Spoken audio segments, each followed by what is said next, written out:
selamat pagi. Assalamualaikum warahmatullahi wabarakatuh. Jumpa lagi. Hari ini kita akan belajar tema 7, subtema 1, pembelajaran 3 dan 4.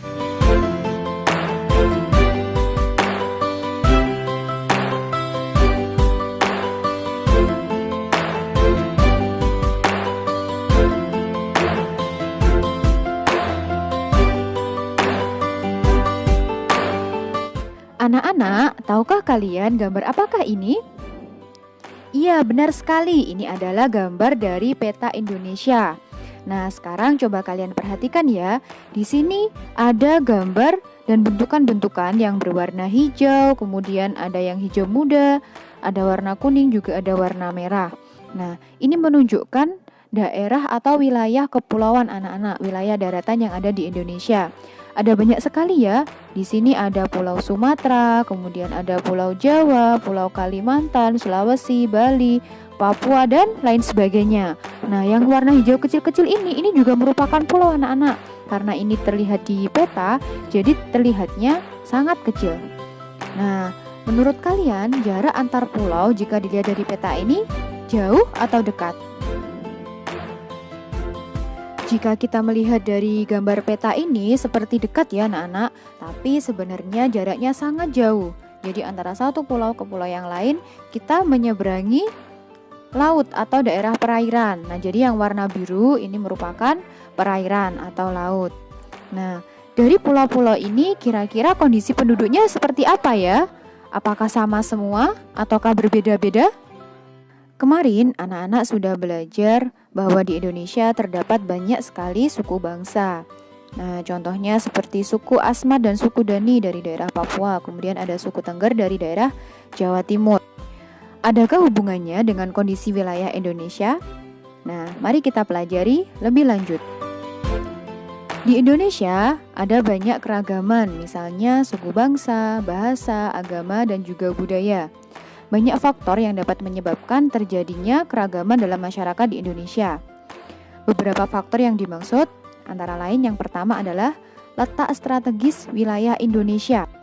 Indonesia terletak di antara dua samudera, yaitu Samudra Hindia dan Samudra Pasifik. Kemudian terletak di antara dua benua, benua Asia dan benua Australia. Nah, letak strategis ini menjadikan Indonesia berada di tengah-tengah lalu lintas perdagangan.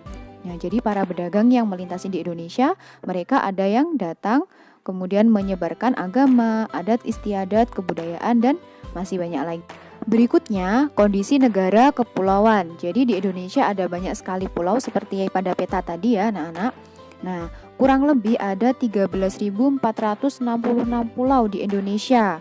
Nah, banyaknya pulau ini menyebabkan penduduk yang menempati satu pulau yang sama atau sebagian akan tumbuh menjadi kesatuan suku bangsa. Jadi, masing-masing pulau akan memiliki suku bangsa yang sendiri-sendiri. Jadi, ada banyak suku bangsa dan budaya yang berbeda-beda antar pulau di Indonesia.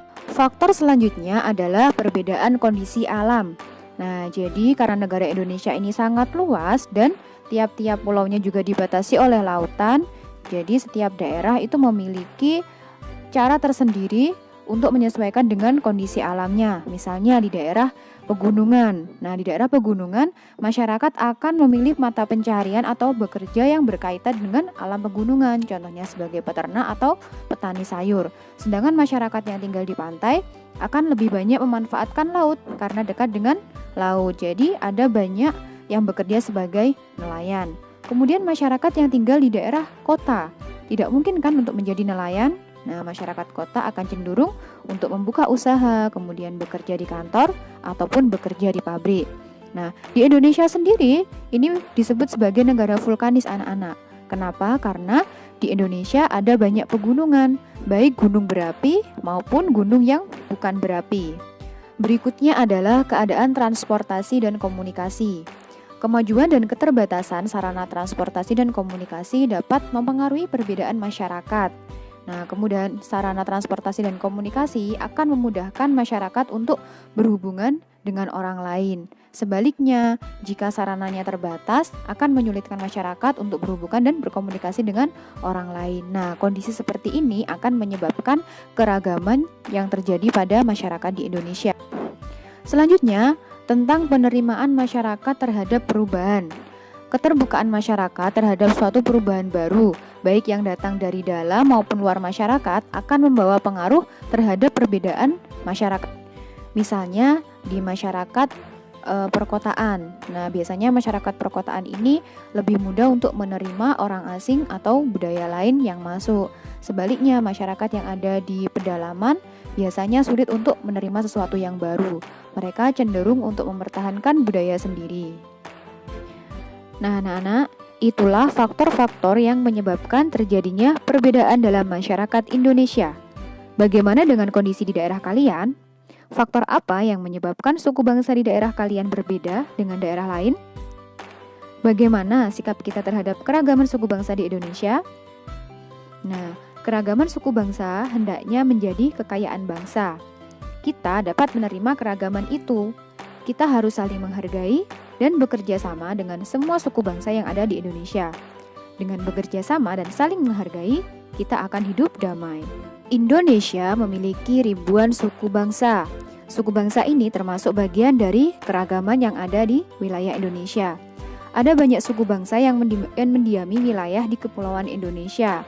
Dibandingkan dengan negara lain, jumlah suku bangsa yang ada di Indonesia adalah yang terbesar di dunia. Suku bangsa Indonesia tersebar di seluruh wilayah Indonesia, baik itu pulau besar maupun pulau kecil. Nah, berikut ini Bu Nova sertakan daftar suku bangsa di seluruh provinsi yang ada di Indonesia. Anak-anak juga bisa melihatnya di buku kalian halaman 25 sampai dengan 26. Nah, dari tabel tersebut terlihat ya anak-anak betapa banyaknya, betapa kayanya suku bangsa di Indonesia ini. Dalam satu provinsi saja bisa terdapat lebih dari satu suku bangsa. Namun semua suku bangsa ini dapat hidup berdampingan dalam persatuan dan kesatuan. Selain suku bangsa, ada juga tentang bahasa anak-anak. Bahasa adalah alat yang digunakan untuk berkomunikasi. Jadi keragaman suku bangsa yang ada banyak tadi itu menghasilkan bahasa daerah yang bermacam-macam. Jadi tiap daerah-daerah itu berbeda. Contohnya kita tinggal di Pulau Jawa. Bahasa daerah kita salah satunya adalah bahasa Jawa. Nah, bahasa Jawa yang ada di kota kita, kota Kediri, itu berbeda dengan bahasa Jawa yang ada di mungkin daerah Malang ataupun di daerah Surabaya. Jadi meskipun sama-sama bahasa Jawanya, mungkin logatnya atau dialeknya berbeda. Namun, perbedaan yang ada ini akan disatukan dengan penggunaan bahasa Indonesia sebagai bahasa nasional. Jadi ketika kita bepergian ke luar pulau, misalkan ke Pulau Kalimantan, Pulau Sulawesi, Pulau Sumatera, Pulau Bali atau Pulau Papua, nah nanti kita bisa berkomunikasi dengan masyarakat yang ada di sana dengan bahasa Indonesia. Berbagai macam bahasa daerah yang ada di Indonesia bisa kalian lihat di tabel halaman 32 sampai 33.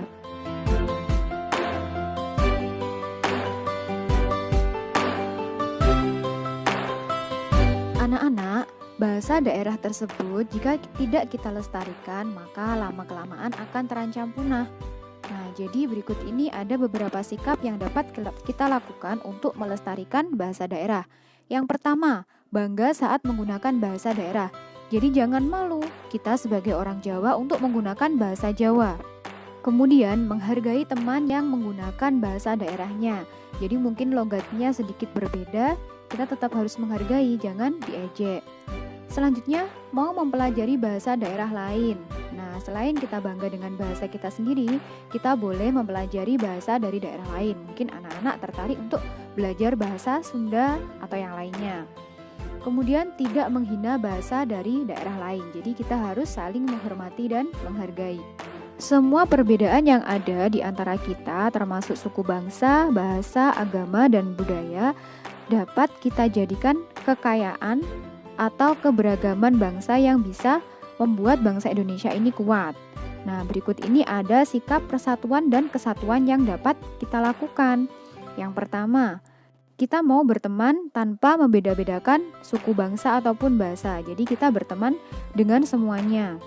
Kemudian menghormati teman yang sedang beribadah. Jadi jika ada teman lain yang sedang beribadah, kita tidak boleh mengganggunya. Tidak mengganggu teman karena memiliki logat bahasa yang berbeda. Jadi harus saling menghargai dan menghormati. Berikutnya, menghormati setiap pekerjaan yang kita temui. Jadi, kita harus menghargai, tidak boleh menggampangkan, tidak boleh meremehkan ataupun merendahkan. Misalnya, terhadap petugas kebersihan. Ketika kita di jalan, kita menemui seorang petugas kebersihan. Jangan seenaknya kita untuk membuang sampah di situ, meskipun ada petugas kebersihan. Jadi, kita harus saling menghargai. Sekarang kita akan belajar tentang menggali informasi dalam sebuah teks. Anak-anak, dalam sebuah teks biasanya akan mengandung informasi penting. Informasi penting ini adalah apa yang ingin disampaikan penulis kepada pembacanya. Nah, untuk dapat mengetahui informasi penting ini, kita harus memahami isi teksnya dulu. Nah, memahami isi teks ini bisa dilakukan dengan menentukan ide, gagasan pokok, atau ide pokok yang ada dalam setiap paragrafnya. Ide pokok ini merupakan inti dari paragraf itu. Jadi apa sih yang ada dalam paragraf itu, intinya apa? Nah, itu nanti ada di ide pokok.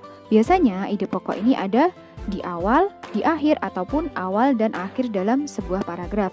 Seperti yang sudah anak-anak pelajari kemarin dengan Bu Nila. Hari ini anak-anak akan mencoba untuk mencari ide pokok dan menggali informasi dari sebuah teks bahasa daerah di Indonesia terancam punah yang ada di halaman 30. Nanti jawabannya bisa kalian tuliskan di halaman 31 ya. Jika sudah selesai, kalian bisa melaporkan ke Bu Nova ataupun Bu Nila.